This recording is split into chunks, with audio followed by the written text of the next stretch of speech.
César Gutiérrez Priego, bienvenido, buenas tardes, ¿cómo estás? ¿Cómo te va? Mi querido Manuel, un placer como siempre estar aquí contigo. Muchas gracias, querido César. Primero preguntarte sobre estas declaraciones del presidente López Obrador, a raíz de una pregunta que hace la corresponsal de Proceso, Dalila Escobar. Obviamente, pues ya sabemos cómo actúa Proceso. La intención era que obligara al presidente López Obrador a admitir cómo si él estuviese del lado de una especie de represión en el contexto de Ayotzinapa. El día de ayer fue 2 de octubre. En estas épocas, una declaración que un presidente se ponga del lado del ejército mexicano para los medios es oro molido, ¿no? Y pues hoy el presidente López Obrador, sin tapujos, sin titubeos, sin tratar de acomodar las cosas, sí, yo defiendo el ejército mexicano. Que lo diga el titular del Ejecutivo, pero también el comandante supremo de las Fuerzas Armadas, ¿qué tanto peso tiene, César? O sea, es un mensaje poderoso, mi querido Manuel. ¿Por qué? Porque en primer lugar estamos hablando de que el ejército es la institución más antigua de este país. Estamos hablando de que el ejército, como bien lo dice el presidente, es pueblo uniformado, la famosa raza de bronce, que es como se dice al interior del gremio. ¿Por qué? Pues porque los mejores soldados siempre son aquellos morenitos aguerridos que vienen de las comunidades más lejanas de este país y que realmente son pueblo, ¿no? La realidad es que lo que están tratando de buscar, como lo sabemos desde hace muchos años, es seguir tratando de dar golpes blandos. Hablan de una famosa militarización que no solo no existe, sino que además tratan de ponerle nuevo significado, ¿no? Y tratan de manejar que hay una militarización blanda, que hay un militarismo, etcétera, etcétera, etcétera, que hay funciones que están cumpliendo las Fuerzas Armadas que no les corresponden. Cuando la misma Constitución, la Ley Orgánica del Ejército y Fuerza Aérea Mexicanos les dan el fundamento legal para poder hacerlo. Pero por supuesto que siempre tratan de tergiversar la información como tal. Pero es importante el mensaje porque el presidente de la República tiene que ser claro. Él es el comandante supremo de las Fuerzas Armadas. Imagínate un comandante supremo de las Fuerzas Armadas que llegara y que dijera que el ejército que él está comandando es un mal ejército, que es un ejército violador de derechos humanos. Y era parte porque esta entrevista en la mañanera se da y es mucho más amplia, llega a mencionar algunos hechos que creo que son importantes, ¿no? Donde dice que el actuar del personal militar como institución tiene que ver también con las políticas de los gobiernos, del régimen, de cómo se lleva a cabo. Y si en su momento, por ejemplo, en un ejército con el PRI, fue un ejército represor. ¿Por qué? Porque esa era la política del gobierno, utilizar a las Fuerzas Armadas para que reprimieran al pueblo en cuanto a la libre manifestación de ideas. Y pues después tuvimos nuevamente un cambio. Cuando todos pensábamos que iba a haber una esperanza de cambio, llegó una persona que ahora nos damos cuenta, bueno, pues es una persona que tiene graves problemas mentales, como Vicente Fox, en donde no solo no aprovecha la gran oportunidad que tuvo, sino que aparte, bueno, pues él mismo lo dice abiertamente, quien era su pareja sentimental y posteriormente se convirtió en su esposa, fue quien gobernó de facto junto con sus hijos, y todos sabemos incluso las órdenes de aprehensión que existe contra alguno de ellos por parte del gobierno de los Estados Unidos y todo lo que hicieron en México. Y después llega Felipe Calderón y hace una declaración de guerra, una fallida declaración de guerra, que fue una gran simulación, que fue utilizar a las Fuerzas Armadas para salir a agarrarse a balazos sin ninguna estrategia en contra de grupos criminales, pero contrarios a los que el gobierno quería apoyar en ese momento, porque bueno, pues ya es de conocimiento de todos que Genaro García Luna, que era el encargado de la seguridad pública en este país y que además era el que tenía control sobre el presidente respecto al tipo de movimientos que se tenían que hacer de apoyo de las Fuerzas Armadas, pues por supuesto era un empleado más que un socio de un grupo criminal. Y esa famosa guerra que él declara contra el narcotráfico, la perdimos, Manuel, tenemos que ser muy claros. Se perdió y estamos pagando las consecuencias de esa pérdida. Por eso creo que es importante el anuncio que da el presidente de la República y que además es muy claro al decir, claro que apoyo a las Fuerzas Armadas, en específico a los elementos del Ejército y de la Marina, al pueblo uniformado, a la raza de bronce. ¿Por qué? Porque la nueva política de gobierno, que incluso ha sido sumamente criticada, el abrazo, no balazos, que han tratado de tergiversar, se da en el entendido de que hay que respetar los derechos humanos de cualquier persona, incluso de los delincuentes. Correcto. Factores a considerar, estaban presentes justamente los representantes de las Fuerzas Armadas, el general Luis Crescencio Sandoval y el secretario de Marina, José Ojeda.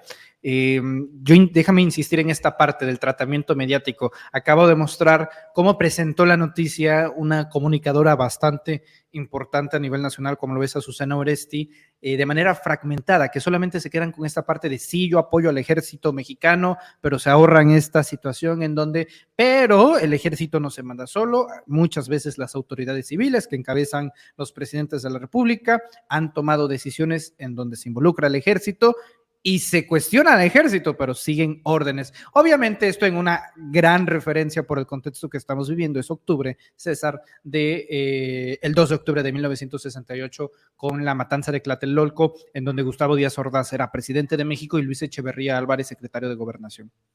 Pues claro, porque la intención forzosamente de seguir manejando una teoría de que las fuerzas militares están por encima del presidente de la República y que ellos son los que de facto están llevando el gobierno. Cuando, bueno, pues todos nos hemos dado cuenta que es completamente falso. Y yo lo explicaba hasta el cansancio. El personal militar está cumpliendo con todas las obligaciones que la Constitución y la ley orgánica les autoriza, y eso ha apoyado al gobierno de México para bajar los gastos casi en un 40% en cuanto a construcciones, en cuanto a administración, en cuanto al cuidado de instalaciones. Se le olvida a la gente que en sexenios anteriores, incluso la Secretaría de la Defensa Nacional le cobraba a Pemex por el uso de personal militar para que estuviera vigilando las instalaciones, situación que ahora no sucede. ¿Por qué no se habla y se dice que estamos construyendo el Tren Maya, que estamos construyendo aeropuertos y que están saliendo en una cuarta parte del costo que hubiera salido y en un tiempo récord con empresas que hubieran sido de carácter internacional, asociadas con algunos empresarios nacionales, y que hubiera sido un negocio redondo para todos los políticos involucrados? Esa es la intención, mi querido Manuel, crear una falsa sensación de que los militares son los que tienen control y que el presidente de la República está abandonando sus principios de izquierda. Esa es la intención que están buscando. Y verás que será el tema recurrente de quererlo manejar, porque lo hicieron con Ayotzinapa, lo hacen ahora, por supuesto, cuando después del 2 de octubre, porque la intención es crear esa falsa sensación. Y todas aquellas personas que han seguido al presidente en las últimas décadas y que están convencidos de ser de izquierda y se dan cuenta que la forma de pensar de la mayoría de los países latinoamericanos y en específico en México está más apegado hacia la izquierda, pues entonces ellos están tratando de buscar al grado de que supuestamente crean a una candidata del frente que supuestamente es de izquierda trotskista, ¿no? Cuando no saben ni siquiera el significado de aquello, y pues quieren manejar que en teoría los militares son los que están obligando al presidente de la República porque ellos tienen el control, tienen el poder, y que el presidente López Obrador entonces engañó a la gente porque él siempre quiso apoyar al ejército. Esa es la intención, seguir pegándole con guerra blanda, ¿no? Esta soft war que se utiliza y que es mucho de tendencia extranjera, ¿no? Utilizada por décadas por la CIA, y que lo vemos que constantemente están con estos ataques. ¿Por qué? Porque también hemos visto cómo retoman, ¿no? Que el gobierno de los Estados Unidos va a dejar de apoyar al gobierno mexicano con los $50 millones que envía para el trabajo en contra de los grupos criminales. Señores, este gobierno nunca les ha pedido nada. ¿Por qué? Porque no es como en los tiempos, ¿no? De la famosa certificación o del Plan Mérida, que ellos podían venir y hacer lo que quisieran. En México hay soberanía, y esa soberanía, por supuesto, recae en el pueblo de México, en el Ejecutivo, y como parte del Ejecutivo están las Fuerzas Armadas. Entonces, es seguir con ese desgaste para tratar de crear un enfrentamiento entre el presidente de la República con las Fuerzas Armadas, situación que no existe ni existirá.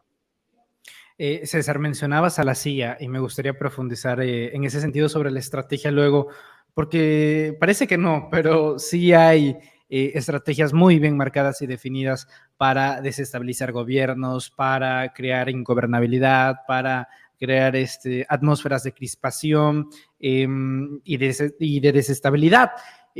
¿Tú has visto algún intento o indicio de, por lo menos en una mínima medida, de algún gobierno extranjero o concretamente de los Estados Unidos para crear esa atmósfera aquí en México en relación a este tema? Mira, no lo puedo decir porque no tengo los pelos de la burra en la mano, y tú sabes que a mí me gusta hablar cuando yo tengo las evidencias físicas para poder demostrarlo. Pero en las suspicacias, ¿no? Y cualquier persona con 3 pesos de cerebro, pues se da cuenta que la mayoría de estas famosas asociaciones civiles apoyadas con recursos por parte del extranjero, el 90% de ellas del gobierno de los Estados Unidos, o triangulados por medio de instituciones de origen canadiense, pero que el dinero sale de Estados Unidos, son curiosamente las que forzosamente están atacando siempre al gobierno de México y en específico a las Fuerzas Armadas, tratando de crear este distanciamiento. Y obviamente, bueno, pues nosotros nos hemos podido dar cuenta que hay personas como Denise Dresser, donde ella, si es un militar extranjero, pues entonces sí tiene todos los detalles y educación del mundo, pero si es los militares mexicanos, pues yo creo que como son prietitos y chaparritos, pues no le gusta. Entonces empieza con estos ataques y denostaciones, ¿no? Incluso por ahí le iba a contestar un tuit, lo que pasa es que he estado un poco ocupado, aunque no lo crean, yo sí tengo que trabajar, ¿no? No como muchos de la oposición que se la pueden pasar grillando porque pues tienen por ahí, están becados en el gobierno, pero la verdad es que le iba a decir, a ver, usted habla de que todas las órdenes son de civiles y que entonces el presidente fue quien ordenó masacres y matanzas como Nuevo Laredo, como esto, como lo otro, como... Y yo le iba a contestar, que lo haré en unos minutos terminando la entrevista, en el sentido de que yo creo que por inteligencia emocional debería borrar el tuit intelectual, porque no es posible que ella ya de facto no se ha esperado a que exista una sentencia judicial que criminalice realmente el actuar del personal militar, en donde aparte yo soy abogado, ¿no? En 2 de esos asuntos de personal militar, y que desafortunadamente lo que sucede en México, lo que existe en un expediente judicial, no es lo que sacan los medios de comunicación, que tergiversan las noticias, que tergiversan los datos y que terminan haciendo una historia paralela a lo que realmente existe en lo que es la realidad. La realidad es lo que se exhibe en un juzgado, ya lo que determina un juzgador. Y cuando no es así, todas estas historias que terminan inventando es con la intención de decir, esto no es un gobierno de izquierda, este es un gobierno militarista, este es un gobierno que es comunista, o sea, es el inventar historias cuando ni siquiera los términos siguen existiendo. El comunismo se acabó con la caída de Rusia, con la caída del muro de Berlín. Entonces, bueno, como concepto podría existir, pero como forma de gobierno ya no se lleva a cabo, mi querido Manuel. Y es el problema en donde los que nos llaman ignorantes por ser de izquierda, se les olvida que la izquierda fue formada por los grandes pensadores de la época del siglo pasado y que llegó a México de la misma manera, por medio de los intelectuales, de los artistas, de empresarios, ¿no? Con razón social. Entonces, ese es el grave problema de lo que vamos a seguir viendo. ¿Por qué? Porque la intención es siempre satanizar todo lo que tenga que ver con las Fuerzas Armadas. Y no pueden aceptar que en términos de aceptación el presidente esté tan alto y que aparejado y va de la mano sean las Fuerzas Armadas. Entonces, por lo mismo están tratando de buscar un rompimiento en donde sea mal vista las Fuerzas Armadas para ver si de esa forma pueden bajar el nivel de aceptación que tiene el presidente de la República. Correcto. Tú ya lo decías, asociaciones civiles. Y no solamente en lo político, también una gran herramienta para pues tratar de influir en la sociedad también es a través de la cultura. No hace mucho salió incluso esta película, César, o que trata de ser un material filmográfico, una dramatización que involucra al ejército mexicano, bajo la premisa de que está inspirada en hechos reales, una película llamada Heroico, aquí no hay derechos ni humanos, ¿no? En donde se cuenta una historia de represión por parte del ejército mexicano. Y si uno analiza la fecha de estreno, o sea, de nuevo, coincide en esta época, coincide en esta situación, es decir, también culturalmente se está dando una batalla para desacreditar al ejército mexicano. No, pero por supuesto, Manuel, fíjate, yo hice un video de opinión que subí a TikTok y que empezó a viralizarse e inmediatamente se bajó el video por supuestos derechos de autor. Yo, para que la gente lo sepa, mi nombre, mi imagen está registrada, la tengo registrada, yo tengo todos los derechos en el Instituto Mexicano de la Propiedad Industrial y a nivel internacional. Y aún así siempre permito que se haga el uso de mi imagen de forma autorizada, incluso cuando existen críticas. Pero ¿por qué lo hacen de esta manera? Pues obviamente, ¿no? Me imagino que alguna de las personas que yo hago los videos y hay una persona en mi despacho que es el de informática que se encarga de vestirlos. Y inmediatamente lo empezaron a bajar. Con lo que no contaban es que dentro del gremio militar obviamente se empezó a difundir ese video y ya tiene más de 7 millones de vistas. Y es donde hago una explicación práctica de lo que yo viví como cadete del Heroico Colegio Militar y lo que para mí fue importante la formación de valores que me dio, que por supuesto que pudo haber llegado a existir algunos de estos tratos, pero la famosa pócima o las novatadas tienen un porqué de todo, ¿no? Incluso estoy en alguno de estos chats de especialistas en seguridad nacional, en donde me decían que qué opinaba yo de la película y que si estaba dispuesto a ir a un debate, les dije que sí. Y se apuntaron como 9 personas y les dije, pues pónganmelos en grupo de 3 en 3 y con los 9 me aviento, no hay ningún problema. Entonces, bueno, muy posiblemente más adelante habrá un debate en ese sentido y pues para que lo compartiremos contigo y con toda la audiencia, pero por supuesto que es una intención de golpeteo, es el estar golpeteando directamente. ¿Por qué?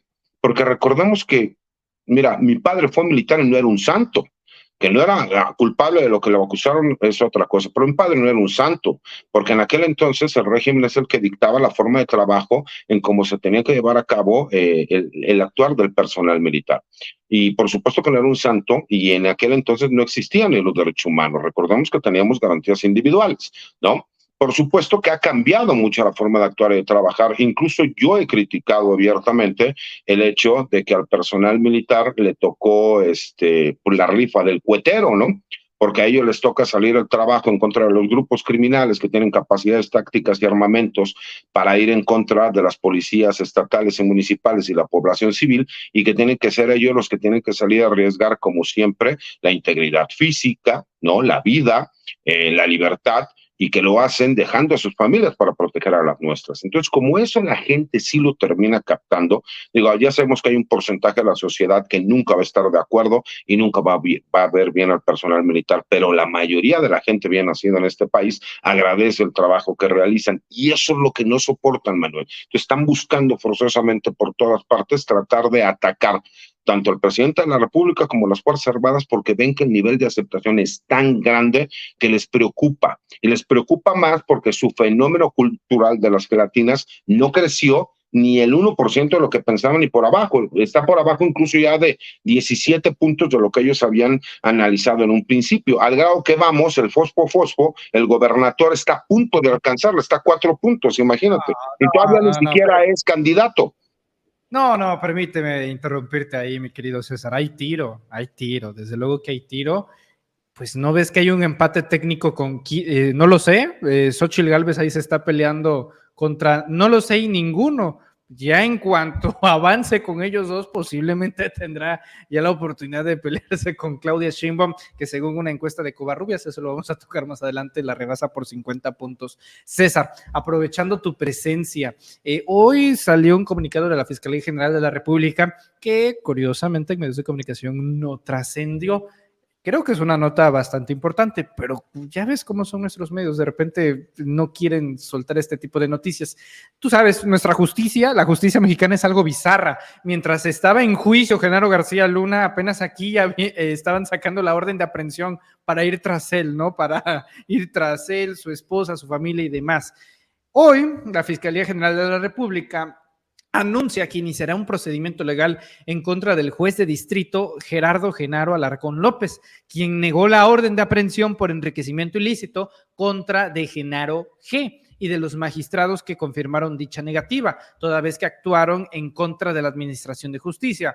Lo anterior, aun cuando los datos de prueba proporcionados a la autoridad jurisdiccional está demostrado que su patrimonio es desproporcionado e injustificado con la relación a sus ingresos lícitos, lo que violenta los principios de legalidad y el debido proceso. Es decir, la Fiscalía General de la República va contra un juez que en términos generales negó una orden de aprehensión en contra de Genaro García Luna. ¿Qué digo? Tampoco es como que necesite otra aquí en México, considerando los problemas que tiene en Estados Unidos. Creo que lo sustancial aquí es que la Fiscalía ya ahora directo últimamente, las fiscalías de este país contra elementos del Poder Judicial o contra los propios fiscales, como el caso de Uriel Carmona. Pero específicamente en este, César, ¿cuál es tu opinión?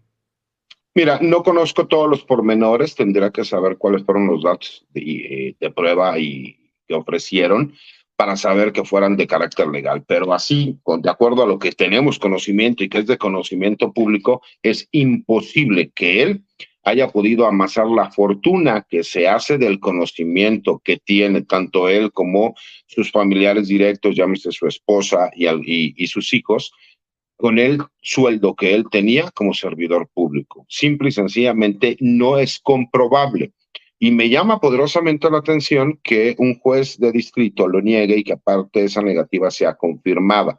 Sin demeritar el trabajo que haya hecho la Fiscalía General de la República, esto me habla claramente de que tiene que haber forzosamente algún grado de participación de un acto de corrupción por parte de alguna de las autoridades judiciales, porque en mi cabeza, de acuerdo a la poca información que tenemos, sin conocer de fondo el asunto, pues me hace pensar que es imposible que la Fiscalía General de la República, teniendo tantos órganos investigadores que puede demostrar, porque incluso la información que se hizo pública en estos juicios, de este juicio en Estados Unidos, pues tendría que haberle aportado datos suficientes como para poder haber robustecido una solicitud, ¿no?, de orden de aprehensión para poderla ejecutar. Y yo te voy a ser muy honesto, mi querido Manuel, yo creo que sí es importante, independientemente de la sentencia que a él le vayan a dar en los Estados Unidos, que en México también exista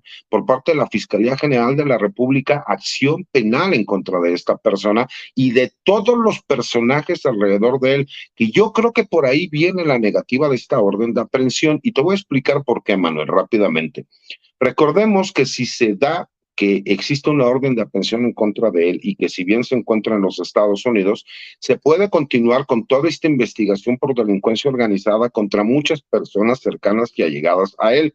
E incluso se podría ir en contra del patrimonio que tiene su esposa y sus hijos, porque se podría considerar que ellos son prestan su nombre para poder lavar este dinero que fue obtenido de forma ilegal. Y muchas personas allegadas a él, que incluso algunos de ellos se menciona que incluso llegaron a trabajar al Poder Judicial. Pues creo que esto también es otra muestra de que sigue existiendo un pleito entre el Poder Ejecutivo, el Poder Judicial, con todo y que la Fiscalía General de la República es independiente, y también lo pudimos ver, ¿no?, con esta orden que da la Suprema Corte de Justicia de que el Congreso tiene que designar forzosamente a los consejeros de la INAI que hacen falta, recordando que la Suprema Corte de Justicia no puede invadir facultades del Poder Judicial, y el Poder Judicial, si bien es cierto, existe una resolución judicial, no está obligado a cumplir lo imposible, porque lo imposible se viene dando desde que la concertación política es encontrar los mejores perfiles para que se puedan llevar a cabo, es por medio de la negociación. Entonces eso no puede ser inmediato y uno no está obligado a cumplir un mandamiento judicial que es de imposible ejecución. Pues creo que esto todavía se va a poner mejor.